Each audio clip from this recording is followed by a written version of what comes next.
Welcome to Power CEOs, the truth behind the business. I'm Jen Gaudet, your fearless host, investor, entrepreneur, and business strategist. Why are we here? Because I believe that iron sharpens iron. And when we bring successful entrepreneurs, investors here to share what's working in business and maybe even some of what's not, we are all able to learn and grow. As a result, our businesses grow, and the ripple effect impacts not only ourselves, our teams, and their families, but also our communities and our world. I'm really excited to dive in today. I have a very special guest for you here with me in studio because we've been talking a lot over the past several of weeks about the importance of knowing your numbers, the importance of understanding where you're going and leading from that. And now we're all thinking about what's going to happen in 2025 and setting our strategies. So I have brought here today Eduardo Ramirez. He is the owner of Supporting Strategies in Northwest Houston. He is a financial professional, has been in the industry for over 25 years. And we're going to talk all things you need to know financial in your business so that you can be set for success today and tomorrow. Welcome to the studio. Thank you very much, Jen. Thank you for having me. It's such a pleasure, and I'm really excited to dive into this because one of the things that entrepreneurs struggle with, especially early in their business, is the financial piece of it. Most of us go into business because we're really good at what we do. We love what we do. We're here to serve. We have a great product or service, but numbers aren't exactly our strong point, and we really don't like to be looking at spreadsheets. So we rely on professionals such as yourself to give us those reports so that we have an understanding, and then to help walk us through so that we can apply those financials to where we're heading in business. Talk to me a little bit about why timely financials are important, how we can partner with outsource with professionals such as yourself to keep our books up to date and keep us abreast of what's happening in real time in our business so we can make those game time decisions and meet our goals.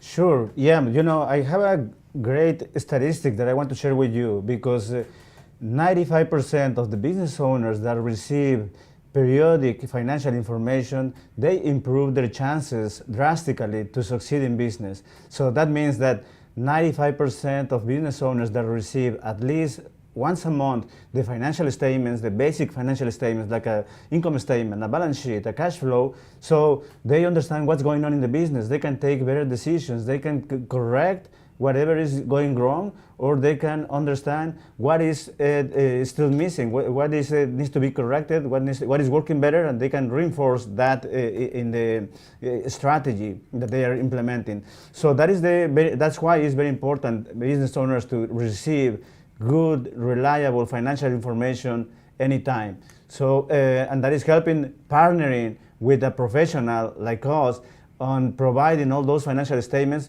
We partner with our customers to provide that information and help you navigate, because I understand, numbers are not the strength for everybody. So we can help with that. We walk you through the numbers. We review the numbers together every month with those financial statements, dashboards that we can provide to you. And then with that, you can have very well equipped to take those better decisions during the business. Absolutely. And so let's focus on the smaller businesses because a lot of small businesses fail in the first 5 years of being in business, mainly because they don't understand some of these sound aspects and they don't understand how to look at the numbers and make those decisions, allow those financial numbers to make decisions that'll help their business. So talk to me about when should we be looking for our monthly numbers? Is it October? It's October right now. So do we wait until the end of the month to see our September numbers? When should we as business owners be looking to our professionals to provide us those reports so that we can continue to adjust our strategy? Sure. So what I would say is it's going to depend on the business, depending how fast, depending on the industry they are participating. But I can tell you, for some customers, we provide financial information, maybe not the whole financial package, but revenue numbers, margin, profitability reports on weekly basis, and then we close the books. So at the end of the month, I would say at least once a month they should receive, let's say the second week of each month, they should be receiving the whole financial statements for the business for the past month. And if something is very important, if they have a critical issue like accounts receivable problems, inventory issues, to understand, inventory is growing, and so they should receive reports on weekly basis, even sometimes on daily basis, to understand what's going on, take those corrective actions, make sure that corrective action is working, and so that they can continue, improving the business, improving the financial situation of the business. And I want to go a little bit further into how these numbers, or what numbers are really important for us as business owners and entrepreneurs to look at, and how that portrays into what can we do to drive it forward. Let's take, for example, net profitability. One of the things, I'm a business coach and strategist, one of the things I always look at, and when I buy a business that I look at is your net profit 10% or better? And if it's not, I don't buy your business. And we're going to talk about exiting and planning for exiting in a minute. So if we have a business and we're getting our financials and our net profitability is 1% or negative, heaven forbid, and we're not getting a timely statement, what is the strategic impact on the business? Well, it's a major impact in the business. So, because that means if the business is not making enough net income, or EBITDA, as it's called also, the earning before interest and taxes, then that means that it's not generating any cash, or not enough cash to, continue doing business. And that is gonna, affect the business to the operations, to the point that they cannot continue doing business. So net income, gross profit is very important. Mm-hmm. I have heard this in other meetings, like revenue is a fancy term, but what is important is the margin, what you are making, and cash is king. Cash is still king. So really focus on your net income, your EBITDA number. What is the money that the business is making, so that you can understand, okay, if you're going to have enough cash to continue in business, to continue doing business. And talk to me a little bit more about this, because one of the things that I see with growth companies is they're so focused on growth at the top line, the revenue number, the gross sales. They're looking at the income, like the total revenue. And they get excited about that growing, but their margin might go down during growth. Can you talk a little bit about how having the right financial partner providing monthly statements can kind of highlight when the profitability goes down, so that they can take that corrective action in growth phase businesses? Absolutely. So, and that is what really a good bookkeeper, and that's what I recommend to your audience to look for. Business owners, it's very important to have a partner, a bookkeeper that is a partner in the business. So they should be looking at the financials on trends and give you heads up. Let's say, compare your income statement this year versus last year, and then understand, okay, if the margin is declining, if the expenses are going up, what specific accounts are going up, and why, if that is an investment that is bringing results to the top line, or if that is something that is not adding anything to the income. So that's why it is important to have that partner that is going to be highlighting for you what is important on reviewing those financial statements. And again, make sure that if you are making money, then that you are seeing that in the bank account, because that is the other big question that I respond to our customers. One thing is if you are making money, the other thing is where the money is going to. If the money is not going to the bank account, where is that going? Maybe you are putting too much on inventory. Maybe it's not in your bank account, but it's on your customer's bank account, because you are not collecting that money from your customers. So those things is analyzing the income statement, analyzing together with the balance sheet, is going to give you the answers that you need to take those better decisions and manage better the business. And I'm going to ask finally, if people are partnered with a bookkeeping service, accounting service, a firm, and they're not getting timely statements. And I'm going to use a real world example. I literally just signed a new client in the consulting space, and they're 3 months behind, 6 months behind in some cases, 6 months behind on closed books, 3 months behind in an understanding of what's happening on a meta level of their business.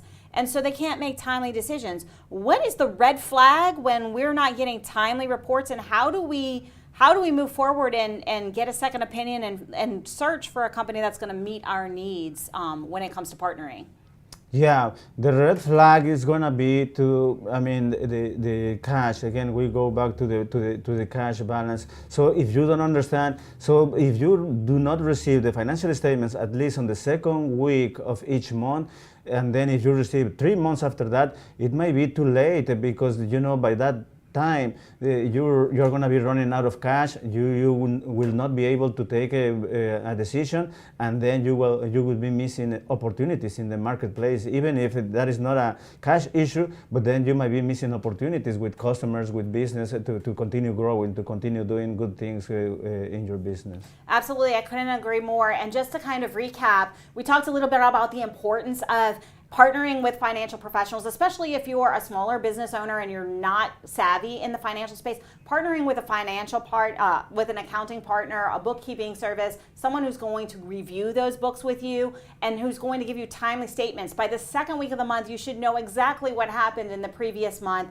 and be able to look at your trends. And if you have someone, there is nothing wrong with shopping for someone else if you're not getting those timely statements, because we can't make game time decisions and make sure that our business continues to have the cash flow that we need for the growth that we're hoping to achieve to meet our goals. We do have to take a brief break, but we're going to be right back after these messages.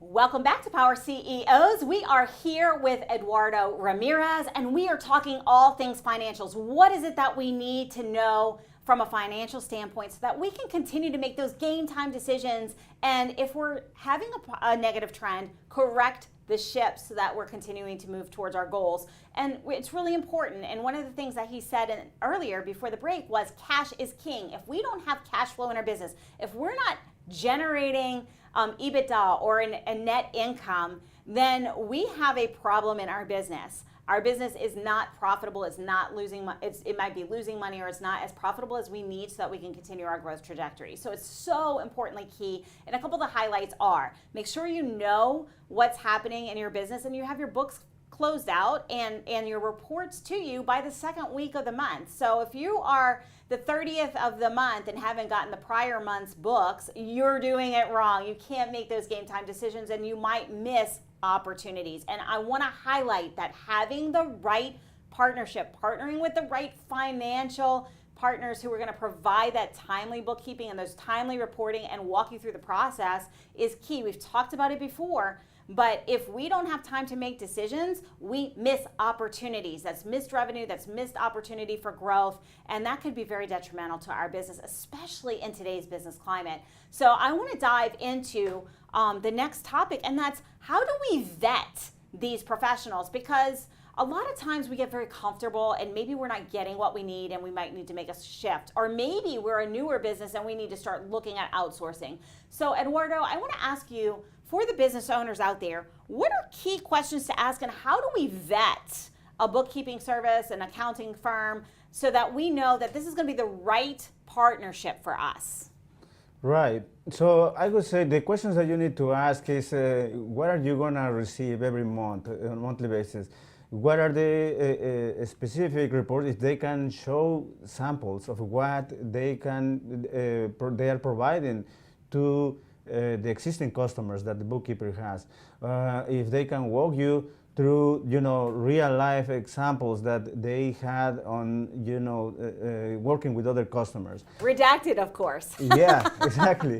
And that is so those are, and not to say that bookkeeper partner has to be, integrity, honest, so a good reputation in the market. But you can take a look on the reviews, you can ask other people. There is nothing wrong if you ask the bookkeeper to, talk to other customers so that they can give you a reference how they are doing with your services, with the bookkeeping services that the bookkeeper is providing.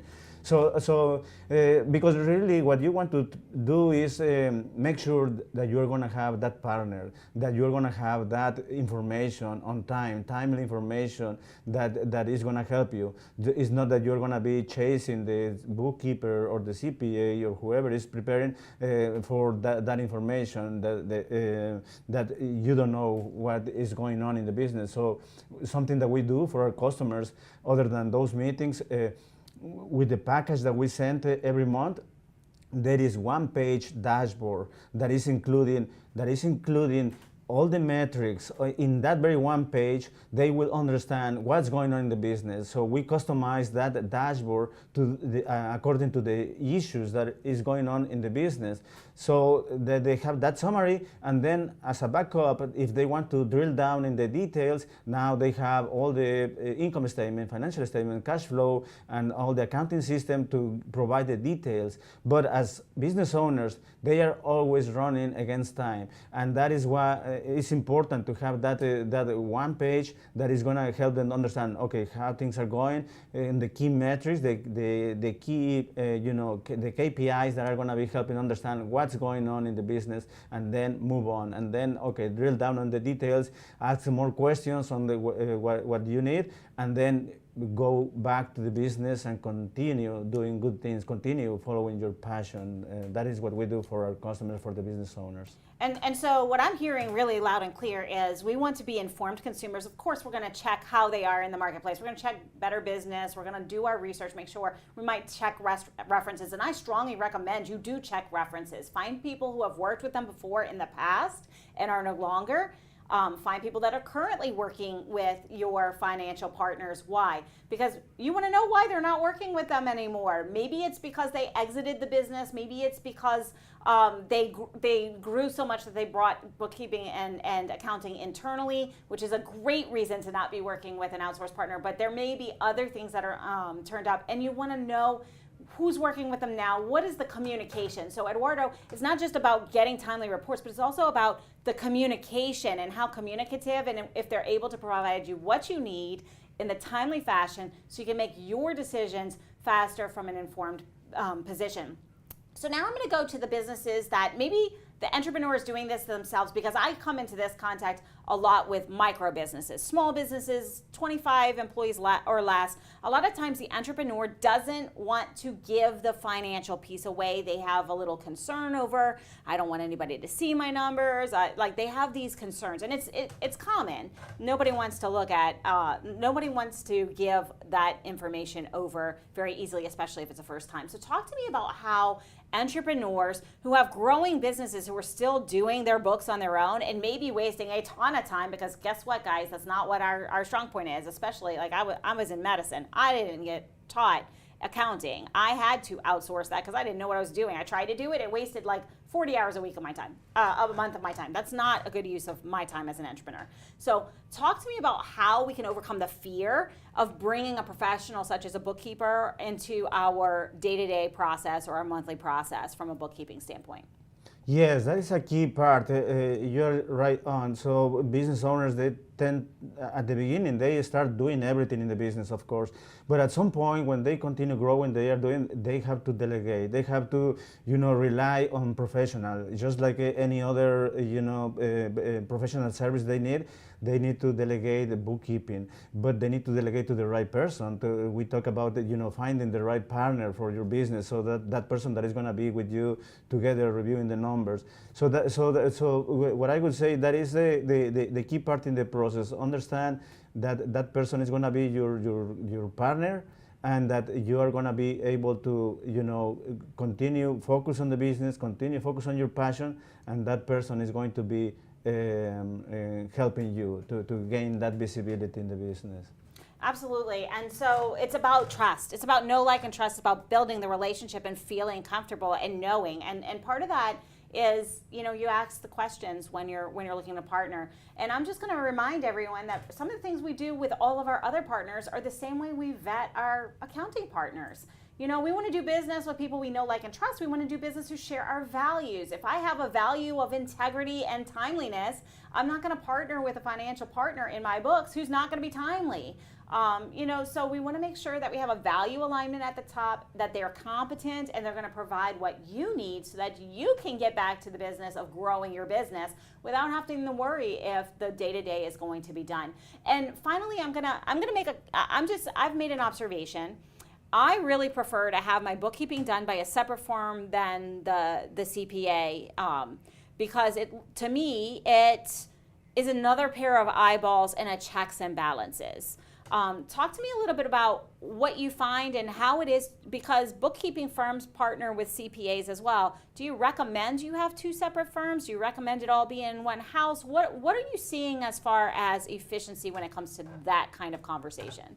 Absolutely. I think you are absolutely right. It's having two different professionals working with you, for you, is the best way to go, because yeah, number one, for internal control purposes, I think that helps a lot, because yeah, you have one professional doing the bookkeeping, doing the operations, you know, and then another professional just overseeing that everything, make sure is going in the right direction, that everything is in control.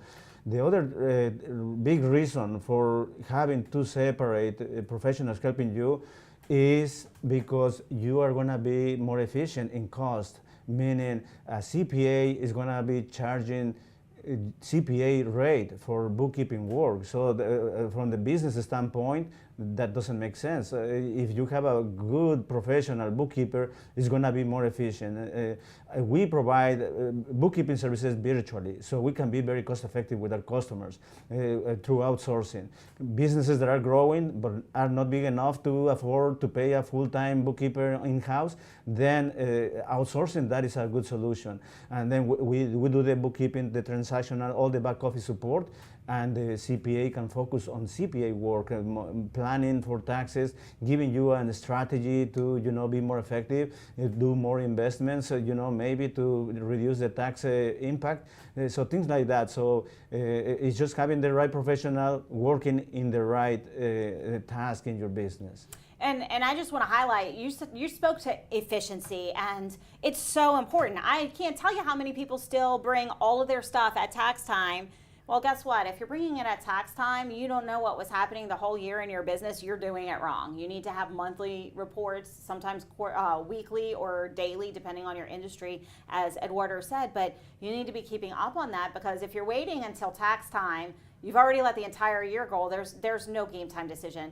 And then efficiency and having that monthly reporting, having that monthly partner, that partner who's keeping your books up to date, means at tax time, your tax attorney is going to be a much lower bill than if they have to do all the cleanup for an entire year. And not only that, it reduces so much stress for you as the entrepreneur to know that it's done already. Most of the hard work is done, and at tax time, your bookkeeper is going to communicate with your CPA. It's going to take minimal amount of your time instead of having to stress, worry, think about what happened in the prior year. So it's so incredibly important to have the right professionals on your team. We do have to take a brief break, but we will be right back after these messages.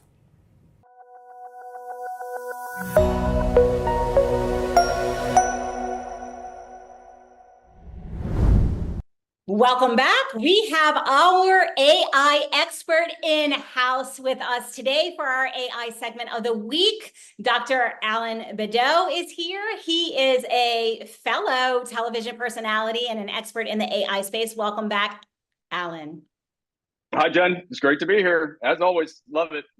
So last week, we talked a little bit about AI in business, why AI, how to go about it, some of the like foundational pieces of what to look for in the AI landscape and what to be thinking about. And I want to dive deeper, because as a business strategist, a lot of times people want a solution, a tech solution, and they're not ready for it. And with AI, there's a lot of things that we need to consider before we go to our vendor and expect magic. I still call it magic. I'm well aware that it is not magic, but I want to kind of talk to you a little bit about, how do you evaluate if your business is ready for an AI integration?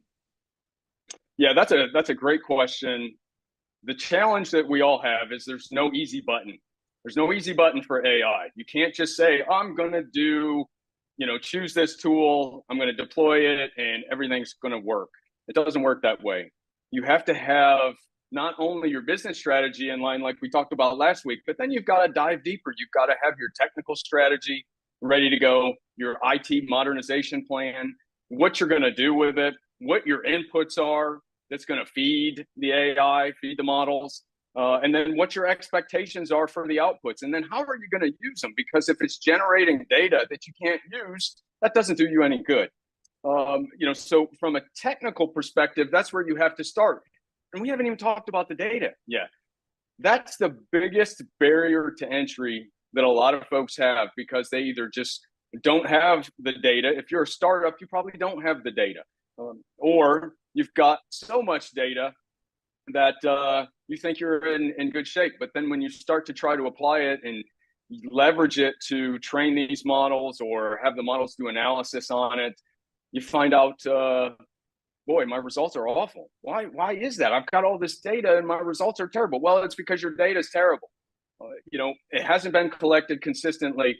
It hasn't been cleaned properly. There's a lot of different landmines that folks can step on when they start to do this. And so, from a business strategy perspective, I really encourage people, don't try to do everything yourself. Go get some advice, spend some time doing some upfront planning on your infrastructure, where you're going to run the models, what kind of data are you going to use?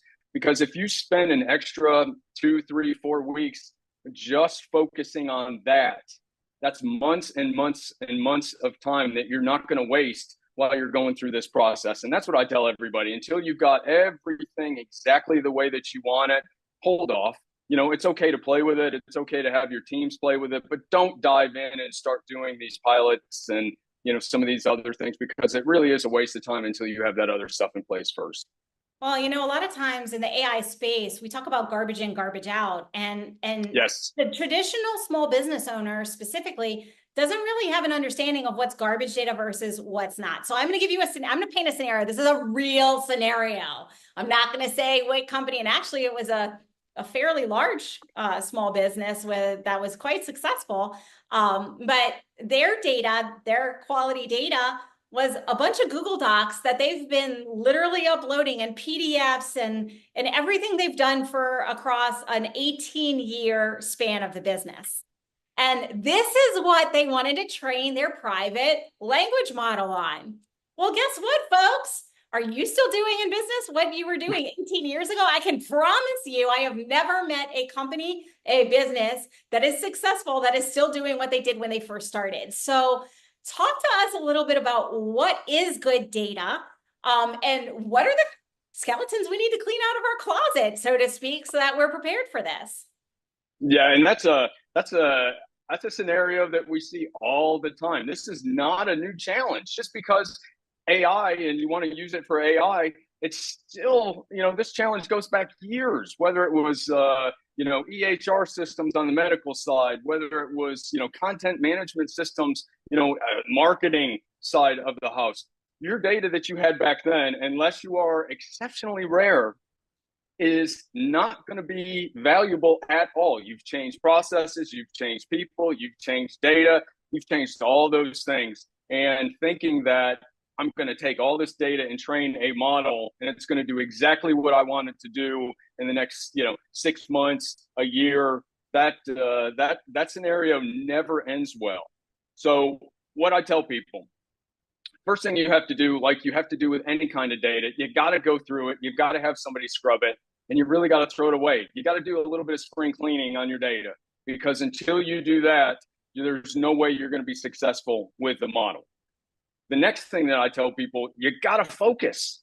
Don't try to be like, OpenAI or Cohere or some of those other big guys that are training these large language models, because you're not going to be successful if you try to do that. It's so expensive to do that from not just a computational perspective, but also a financial perspective. So you've got to focus. Let somebody else do all that other hard work. You focus so that you can go in and fine tune your model so that it'll do what you want it to do. If it's executive coaching, if it's insurance, if it's healthcare, whatever that is, you've really got to make sure that you're focused on what the end goal is going to be, what you want that model to do for you over the next 2, 3, 4 6 months potentially, and go from there. And so I want to highlight, Alan, you said bring people in so that you can focus. Who do I bring in to assess my organizational readiness from a data standpoint? Yeah, it's usually not just one person. I do a lot of consulting for some big companies. Usually I get a phone call when something goes wrong. They don't usually bring me in at the beginning. They bring me in after the fact to fix some of that stuff. And, I tell them, what was your strategy? What was your data strategy? What was your user strategy?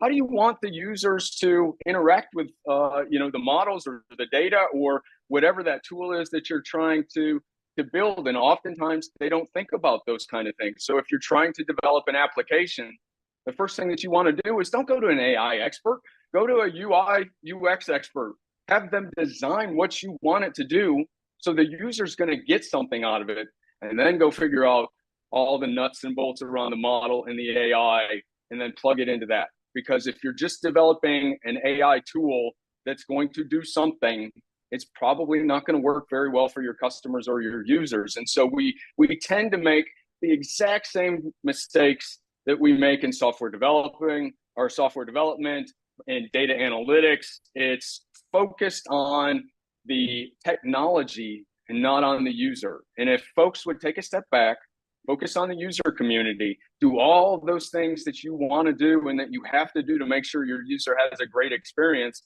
and then plug in the AI, that's when you're really going to be successful and you're going to get something out of the effort that you put in. I want to highlight what you just said because it is so incredibly important, and that's focus on the user experience. Whether that user is your team and your internal staff, or that user is a client, because some applications are client facing, always design with the end user in mind. It needs to be simple. It needs to be user friendly. It needs to solve a problem. If it's going to take our end user, our team members, or our clients and customers longer to figure it out and it's clunky, it's going to fail anyway, even with the best intentions. I couldn't emphasize that more. Thank you for sharing that. I really appreciate that. And so as we come towards the end of our segment here, how can people reach out to you, learn more? I know you have a show here on this network, All Things AI. Share about how we can reach out to you. Yeah, so the TV show comes on Wednesday evenings at 6 o'clock Central Time. That's one way you can find me. I get a lot of emails. I give out my email address. They can find me online at alanbadeau.ai. Send me an email. I answer as many as I can in a week and try to get through as many of those responses, because I know where it's new, it's scary to a lot of folks. They don't know how to take that first step. And that's what I love doing that for people. I don't charge people for that thing, that sort of thing either. So, I just want to get the message out. I want folks to be able to use it and to really benefit from it. And that you'll see the same thing on my LinkedIn page. Those are the types of things that I'm putting out there. Those that kind of advice, so folks can really gain a foothold, use it the right way, and get some benefit out of it. Thank you so much once again for your time, your expertise. Folks, reach out. This is a true expert in space. This is my go-to when I have a question, because he has just been in the space. He's been around the block, and he is definitely cutting edge and can answer your questions. Thank you for your time, Dr. Allen. Thanks, Jen. And you, yes, you stick around, because we'll be right back after these messages.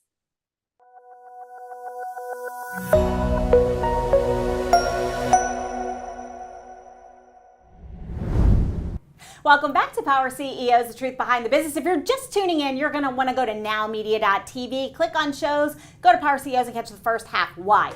Because we are here with Eduardo Ramirez. We are talking about financials in your business, how to find the right financial partners from an accounting standpoint, what to look for, what are the red flags, how to utilize your financials for game time decisions so we can keep our businesses on track, cash flowing, growing, and heading in the positive, profitable direction. And we're going to shift gears a little bit, Eduardo, because a lot of things happening in the business world right now, there's a lot of exits happening, whether it's because somebody doesn't want to be in business anymore, maybe their financial situation has changed, they need a little bit more stable of a situation, they want to go back to work for someone, maybe they want to retire. There's a lot of older entrepreneurs who are looking at retirement. And sometimes audited financials look very different than the monthly bookkeeping that we've been seeing, the monthly financials and the annuals that we've been doing. And there's a lot of prep that goes into exit. Sometimes we're looking at tax advantage and our EBITDA might reflect that, but there are some things we can do when we look at the books staring down exit that will make us more favorable on exit. So talk to me a little bit about those who are looking to go towards sale of their business. What are the things that entrepreneurs need to know about that process?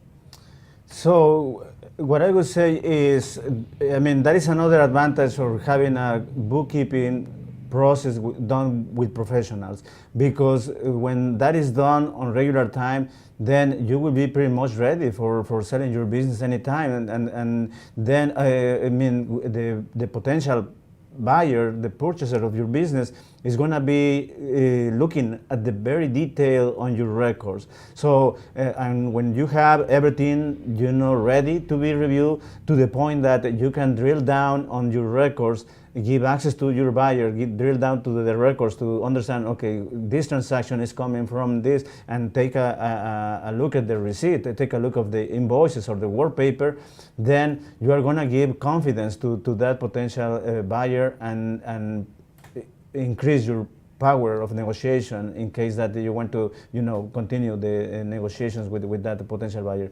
So that is another reason for having a good bookkeeping process in place, because it's going to help you to just be ready for that big moment. And so talk to me a little bit about, because a lot of times what I see, I help a lot of business owners through this process, and I buy businesses as well. And a lot of times on the buy side, the business owner has been working with a company, they've been in QuickBooks. QuickBooks is not the easiest thing for me to look at. It's kind of a lot of jumble.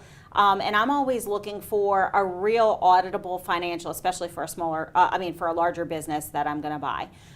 Talk to me about those business owners that maybe they've had something in place, but it's not really prepped for exit. What does that process look like if they were to come work with someone such as yourself who will get them there? So when we do that, prepare, or implement a good process to be ready for exit, we're going to make sure just that the financial statements are in accordance to US GAAP, in accordance to the best accounting practices.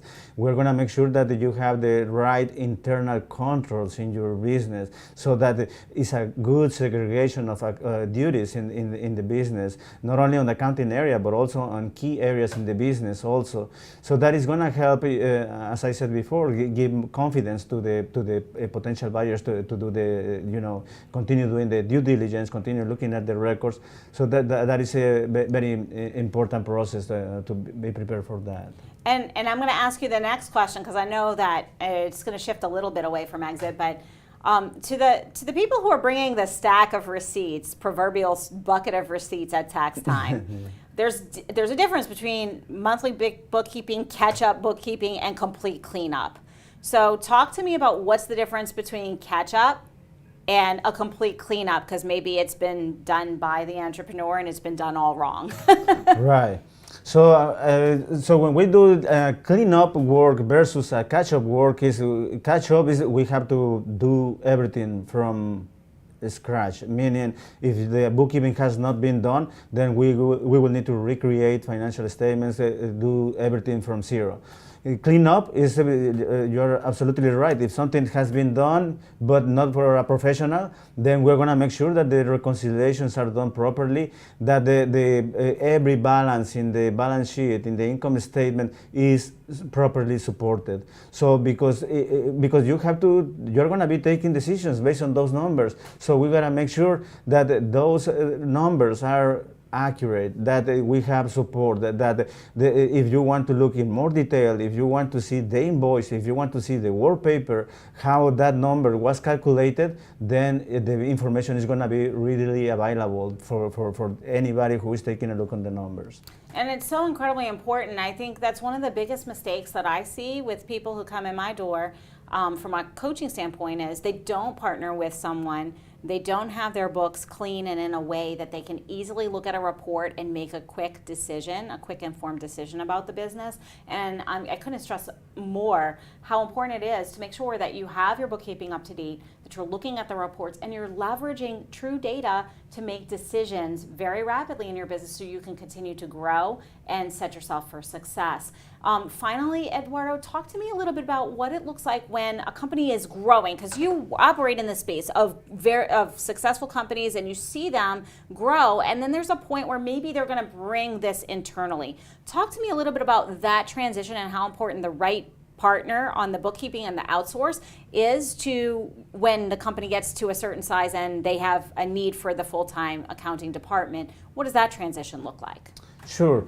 So typically in our space, we can work with customers from zero, startups, to all the way 15 to 25 million in revenue. When they grow more than that, in our experience, now they need like in-house help. That somebody, it makes sense now, and they can afford now to pay an in-house bookkeeper.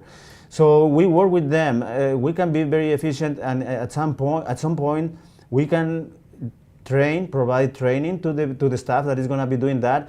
We have done that training, and then we oversee for a period of time that everything is done properly on time, ensure that the operations continues in the business, ensure that they continue receiving that information, and get to work with the customer, with their staff, to continue receiving that information, and then provide more another type of services, like not doing the bookkeeping, but now providing, let's say, a budget, a cash flow forecast, projections on what is coming for the next 3-5 years, and with that, it's good for us because we continue working with the customers, providing different types of services, now more like advisory, financial services, and then we continue doing that, but we are helping them. We're transitioning bookkeeping, day-to-day work, now to more, advisory services for our customers. That's what has been happening with us. And it's really important to find the partner who can grow with you and has that smooth transition, because